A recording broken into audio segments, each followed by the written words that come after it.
Colourful முட்டைகோஸ் பொரியல் எப்படி செய்யலான்னு பார்க்கலாம். அதுக்கு ஃபஸ்ட்டு முட்டைகோஸை துருவி வச்சுக்கிறேன். அப்புறம் இதுக்கு தேவையான கேரட்டையும் துருவி எடுத்துக்கிறேன். அப்புறம் நெக்ஸ்ட்டு இந்த பொரியலுக்கு தேவையான பீன்ஸையும் பொடி பொடியாக கட் பண்ணி எடுத்துக்கிறேன். இந்த 3 வேறு வேறு கலர் வெஜிடபிள்ஸ் செய்கிறதுனால தான் இது கலர்ஃபுல் பொரியல்.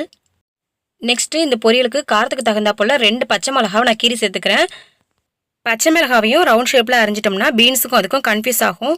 ஓகே, நான் எல்லா வெஜிடபிள்ஸையும் அரிஞ்சு எடுத்துக்கிட்டேன். இப்போது பொரியல் செய்கிறதுக்கு தாளிப்புக்கு ஒரு சட்டி வச்சு அது சூடானதும் எண்ணெய் ஊற்றிக்கிறேன். எண்ணெய் சூடானதும் கடுகு போட்டு பொரிய விட்டு கடலைப்பருப்பு, காஞ்ச மிளகா, கருவேப்பிலை போட்டு பொரிய விடுறேன். நெக்ஸ்ட்டு இதில் நான் கட் பண்ணி வச்சுருக்க வெஜிடபிள்ஸையும் ஆட் பண்ணிக்கிறேன். இப்போ இது நல்லா கலரி விட்டு வேக வச்சுக்கலாம். இந்த பொரியலுக்கு தண்ணி எதுவும் சேர்க்க வேணாம், தானாகவே கொஞ்சம் நேரத்தில் வெந்துடும். இப்போது இந்த பொரியலுக்கு தேவையான அளவுக்கு உப்பு சேர்த்துக்கலாம். கிளறி விட்டு வேக வைங்க. அப்போ தான் அடியில் உட்காந்து அடி பிடிக்காமல் இருக்கும். கலர்ஃபுல் முட்டைகோஸ் பொரியல் ரெடி. தேங்க்ஸ் ஃபார் வாட்சிங். Bye friends. நெக்ஸ்ட் வீடியோவில் மீட் பண்ணலாம்.